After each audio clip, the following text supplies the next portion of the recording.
Je suis Fidèle Fournéron, musicien, tromboniste, compositeur, artiste en résidence longue au festival Jazz sous les Pommiers depuis l'automne 2020. 2022, c'était donc ma deuxième année de résidence et l'occasion de mener encore beaucoup de nouveaux projets.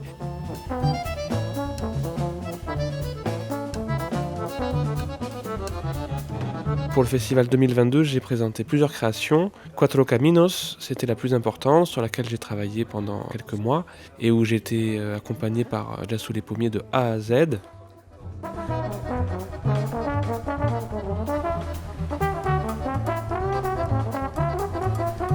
Pour préparer ma création principale, Jazz sous les Pommiers m'a invité à faire une résidence d'écriture. C'est-à-dire que je suis venu une semaine ici pour réfléchir, écrire de la musique, travailler mon instrument.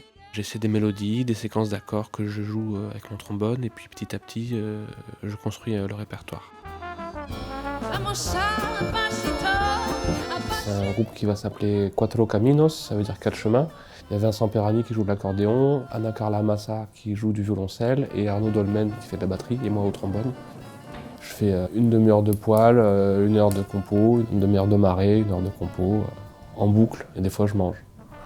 Et c'est ça pendant une semaine, c'est très apaisant et puis c'est précieux d'avoir du temps comme ça vraiment dédié à ça, à la réflexion.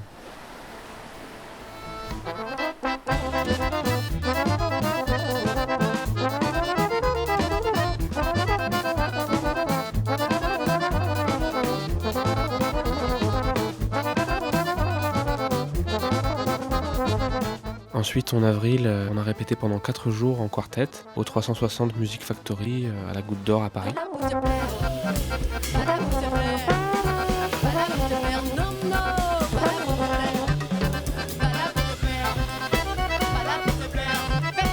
On a répété 4 jours, c'était très sympa et il n'y a plus qu'à faire le concert maintenant.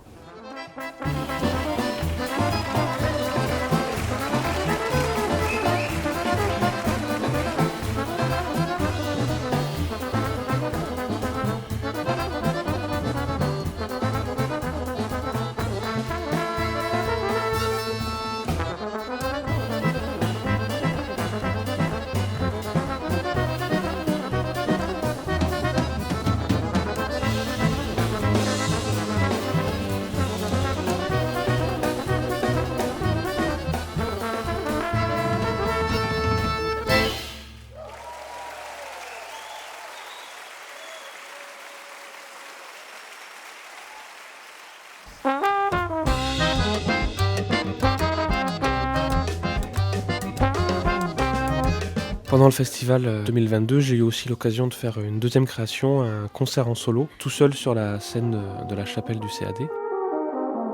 C'est un concert pour lequel j'ai joué des standards de jazz. Le solo, c'est un moment où on se retrouve un peu face à soi-même, on peut faire le bilan un peu de sa vie musicale. Faire un concert en solo, c'est une expérience un peu folle et particulière et c'est aussi un espace qui est offert grâce à cette résidence.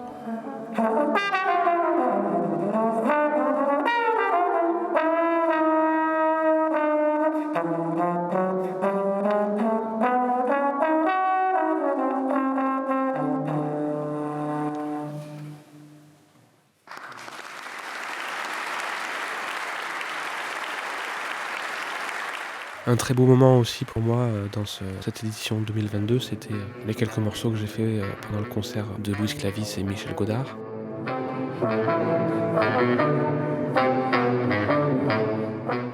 Louis Clavis, Michel Godard, c'est vraiment des références dans ma période un peu de formation, quoi. J'avais jamais eu l'occasion de jouer avec eux. Ce moment-là, c'était très émouvant aussi pour moi. Voilà, c'était un très beau moment.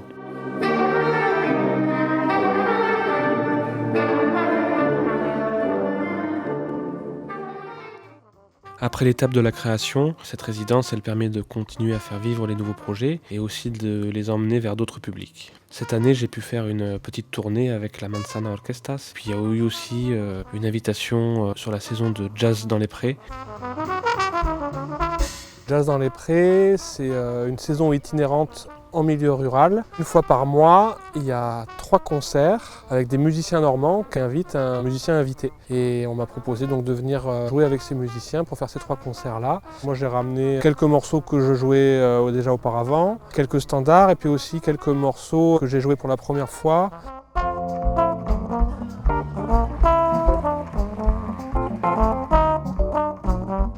demandent aux musiciens invités d'envoyer le répertoire un mois ou au moins 3 semaines avant, quoi. Moi, j'étais en train d'écrire le répertoire pour le nouveau quartet Cuatro Caminos. Je me suis laissé déborder. Je leur ai jamais envoyé les partitions. Donc je suis arrivé, je me suis fait remonter les bretelles et puis on a tous mis notre meilleure volonté là-dedans et puis finalement ça s'est bien passé. C'est très chouette de voir mûrir le répertoire comme ça, très condensé en 3 jours. Là, ça y est, maintenant on est prêt pour partir en tournée mondiale.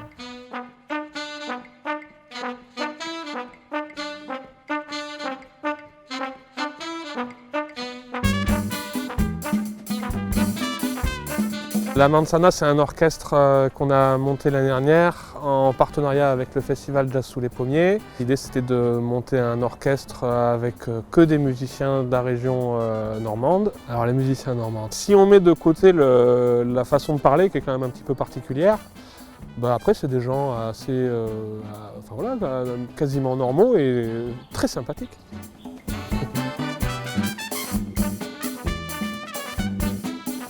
Fidèle, la première fois que je l'ai vu, c'était il y a quelques années. Il a joué au théâtre de Coutances. J'avais adoré et quand on m'a proposé de faire ce projet-là, j'ai tout de suite dit oui parce que j'aime sa musique. J'aurais pas imaginé, peut-être pas imaginé jouer avec lui dans la même salle quelques années plus tard, en août dernier. J'adore sa musique, j'arrête pas de lui dire.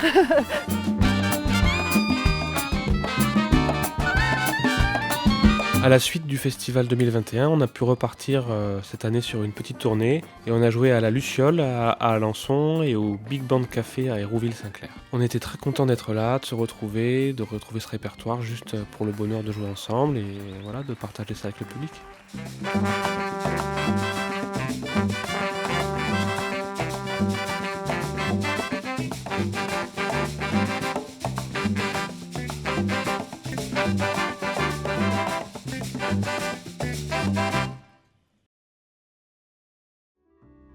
La médiation, c'est une part importante de la résidence. C'est un gros enjeu et c'est quelque chose moi aussi qui me tient personnellement à cœur dans ma pratique de musicien, d'aller rencontrer les nouveaux publics, de faire des projets avec les gens d'ici. Le projet principal cette année, c'était la chanson de Renard. C'est un opéra autour du roman de Renard avec tous les élèves d'une classe d'école primaire qui ont participé au projet et qui étaient sur scène avec nous tout le long du spectacle. Les animaux consternés ne savent plus vers quel possible voie se tourner. Je suis retombé chez mes parents sur un livre que je lisais quand j'étais petit, Goupil, donc une version dessinée du roman de Renard pour enfants. J'ai eu l'idée de m'approprier ce texte-là et d'en faire un spectacle musical. C'est une des histoires qui m'ont bercé dans mon enfance et je me suis dit que c'était chouette pour les enfants de travailler là-dessus. Un des aspects sympas de ce projet, c'est de partager une année de classe avec les enfants. Au début, pour eux, c'est très abstrait, puis petit à petit, ils apprennent les chansons.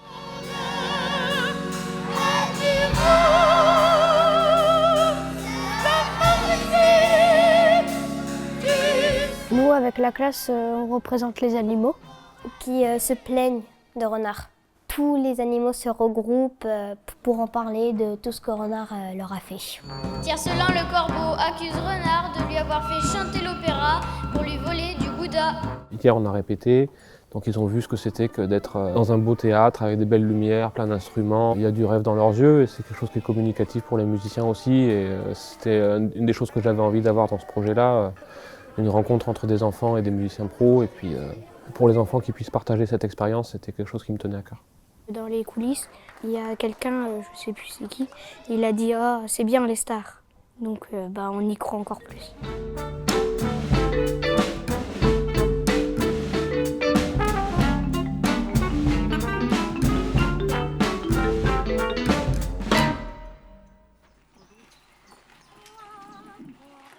Moi, je suis Simon Deslandes, je suis le directeur artistique de la compagnie Ne dites pas non, vous avez souri. Ça fait 1 an et demi qu'on travaille avec les amis artistes et avec le théâtre du Coutances. L'idée, c'était de rejoindre chaque village à vélo, de prendre le temps de rencontrer les gens et de mener des actions culturelles avec les habitants. Donc à la fois des gens qui pratiquaient déjà la musique ou la danse, mais aussi des gens qui n'avaient jamais touché un instrument.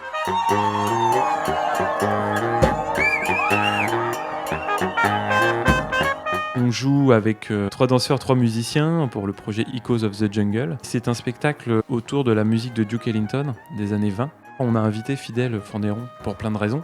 On s'est déjà rencontrés au sein de la Manzana Orchestra. Et puis aussi, Fidel, c'est un spécialiste de cette musique de Duke Ellington, qui pratique depuis très longtemps. Donc voilà, ça paraissait vraiment une évidence pour moi de l'inviter sur ce projet-là. Et je crois qu'on a bien fait parce que ça se passe très bien.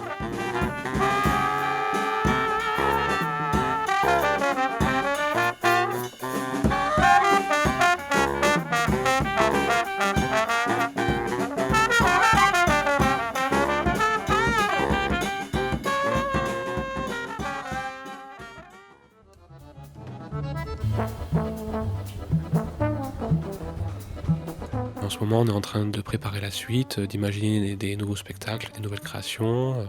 Il y a des choses que je suis impatient de voir naître l'année prochaine et j'espère que ça plaira au public coutançais.